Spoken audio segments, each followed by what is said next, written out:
Has Putin suddenly gone woke, putting those bigots on notice that their hate speech won't be tolerated any longer? In fact, is he even going after U.S. politicians? This seems like an unlikely turn of events, but I'm serious. I'm Paul, U.S. Army combat veteran. Let's talk about this bizarre story.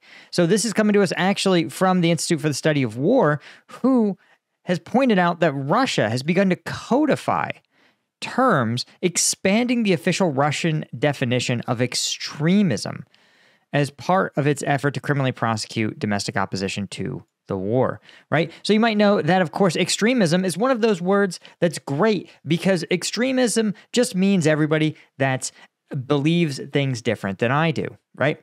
And it can mean whatever you need it to mean in the moment. So you might say, well, that person just thinks they're different, but they're not extremists. But whereas you could also sit there and go, yeah, all these people, they're extremists. You don't need to listen to them. Well, luckily for Russia, they are rewording the definition of extremism, lumping in a bunch of things that, frankly, wouldn't be remiss in a university code of speech policy. This new law establishes legal definitions for such things, such bigoted things as Russophobia and xenophobia, and modifies the definitions of radicalism, countering extremism, and subjects countering extremism. These new legal terms make it so that the Kremlin can criminally prosecute everybody who exhibits Russophobia by saying things like, maybe we shouldn't invade our neighbors, right? It can literally be the manifestation of hatred, hostility, or hostile attitudes to citizens of Russia, Russian language, and Russian culture, which you may notice is so broad that, in fact, literally, if I'm like, man, my uncle's a real drunk piece of shit, and if my uncle's a Russian passport holder, well, that sounds like a hostile attitude towards a citizen of Russia, right? Now, if I say all Russian men are drunks, right, that would be an example of Russophobia. Right? Demonetized, deplatformed. Of course, Russian language and culture, for example, the Russian culture of invading your neighbors and then sending hundreds of thousands of your men to die for absolutely no reason, that cultural aspect of Russia is pretty fucked up. Again, illegal Russophobia. You heard it here first, guys. Ground zero, right? Of course, you have to do aggressive attitudes and actions from individual representatives and political forces as well. Oh my God. Okay, so it includes aggressive attitudes and actions from individual representatives and political forces. So you can be collectively guilty of this as well. Political forces as well as discriminatory actions on the part of authorities of states unfriendly to Russia. So it's not enough. You're a Russophobe if you just like someone who isn't Russia. So if you say things like, man, American food just kicks ass, congratulations, you're a bigot. If you say things like, man, Ukraine really seems to be fighting Russia tooth and nail. Congratulations on your bigotry. Right? Enjoy being deplatformed, bigot. This new strategy also defines xenophobia as a manifestation of hatred, hostility, or intolerance towards certain social groups and communicates of people. That sounds like all the other Russian texts I've seen. Which again, literally is like almost all forms of communication, especially because they don't define social groups and communicates of people. So what does that mean? Again, if you mean, man, those Storm Z units are full of drunks and prisoners, sounds like I'm xenophobic because that is a social group and communicate of people.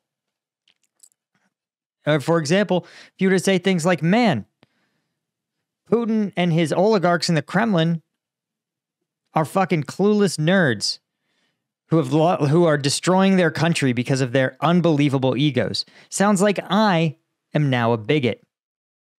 Again, certain social groups and a communicative people.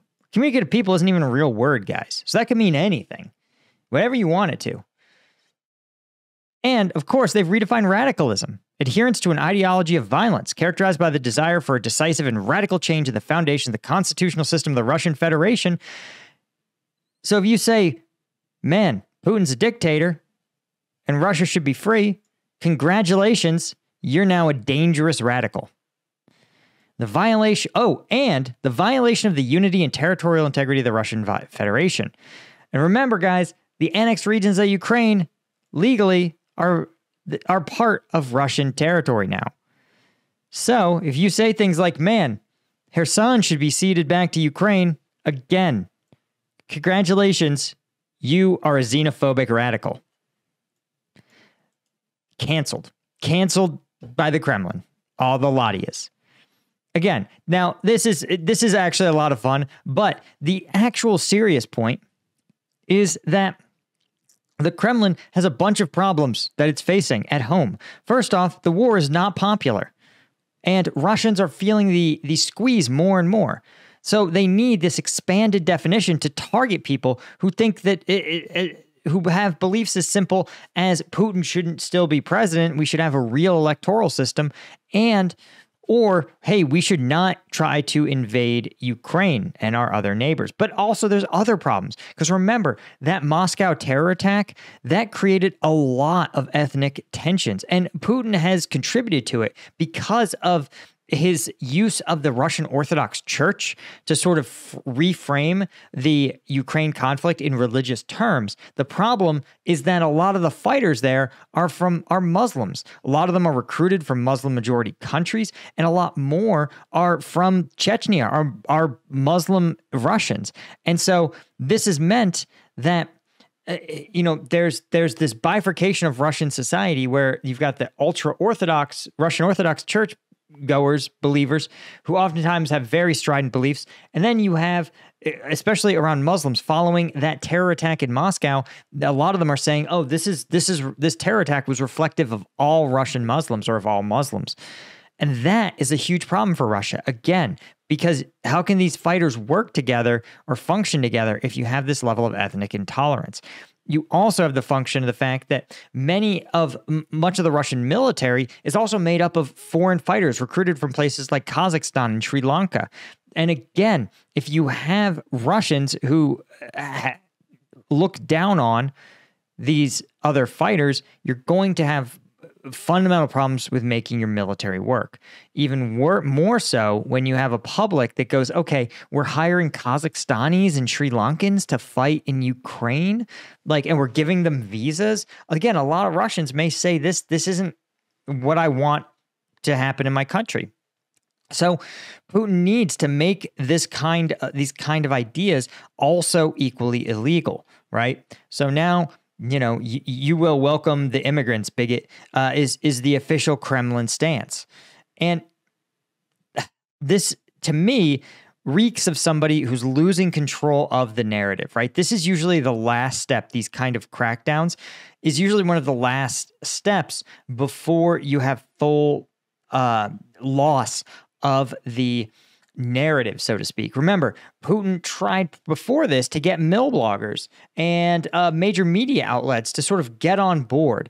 And for a while, he was able to do it. He was able to either arrest mill bloggers who were problematic, like Igor Girkin. He was able to bring other mill bloggers into the fold and get them to kind of get on message. But the longer the mill bloggers observe the war, the more you find them coming to the same type of conclusions that we are, that the Russian war machine is horribly mismanaged, is a waste of resources, is achieving very little, and is working against the best interests of all Russians. And then we've seen more mill bloggers start to sort of break apart and give get their own kind of versions of this problem. And so, again, to me, this says that Putin is digging into some of the last steps, at least for informational control. We also talked earlier about how they're banning YouTube and banning other Western platforms where there's even a possibility that the Russian public can get a different perspective on the war. Now, we're going to talk about Russia's growing possible offensive in Kharkiv and why even a U.S. presidential candidate might just be a little too extreme for Putin. But first, of course, if you are interested in getting some extreme energy, don't become a bigot. Just get some Strike Gum. Strike Gum, 90 milligrams caffeine in every single piece, 100 milligrams of alpha GPC, zero sugar, natural caffeine, available on strikegum.com, where you can get your veteran discounts, your first responder discounts, your new user discounts. So get all of it. Go on there. But also you can get it on Amazon. Just go on Amazon, search Strike Gum. The link's in the description. Pick some up. It's the equivalent of an energy drink in every single piece. You can't lose. Energy drinks are like $5 a pop, guys. I was just there. It's crazy. Okay. So, I wanted to talk about this story. Is that now that the president has endorsed his vice president, Kamala Harris, for the nomination of the Democratic Party, the Russians, frankly, gave her, to me, a stunning endorsement, saying, man, she's been really unfriendly to Russia. And the Kiev Independent is trying to figure out what exactly she said that may have pissed Russia off so much. Maybe it was in February 2023 when Harris described the Russian conduct in Ukraine as horrendous, gruesome, and cruel. She also announced in the same speech that the U.S. determined the Kremlin had committed war crimes in Ukraine, saying, quote, there is no doubt these are crimes against humanity. Right? She called the Ukraine invasion an unprovoked war. She also said, quote, Russian forces have committed widespread and systematic attacks against civilian populations. True. Gruesome acts of murder, torture, and rape. True. And deportation, right? True. For kids. Deporting kids. And execution-style killings, beatings, and electrocutions. And by the way, half of those are Russians committing it against their own troops, in addition to innocent civilians. She also said Russian authorities have forcibly deported hundreds of thousands of people from Ukraine to Russia, including children, separating children from their families. That maybe it was that. Or maybe when she called the full-scale invasion of Russia unprovoked and unjustified and unwarranted. And of course, it may have even been February of this year when Harris described the full-scale invasion of Ukraine as, quote, an utter failure. Right?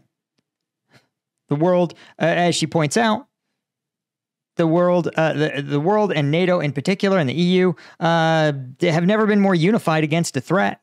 And frankly, Putin really thought that he was going to take the entirety of Ukraine in 72 hours. And I observe that we are coming up on 72 months.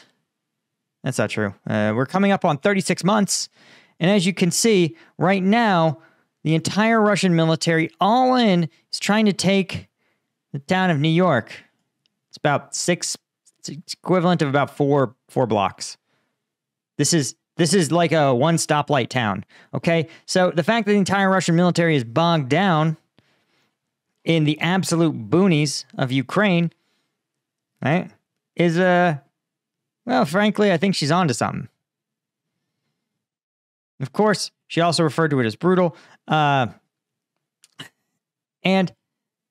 this is, again, to me, if you hate Russia, this sounds like they're kind of endorsing Kamala Harris, right?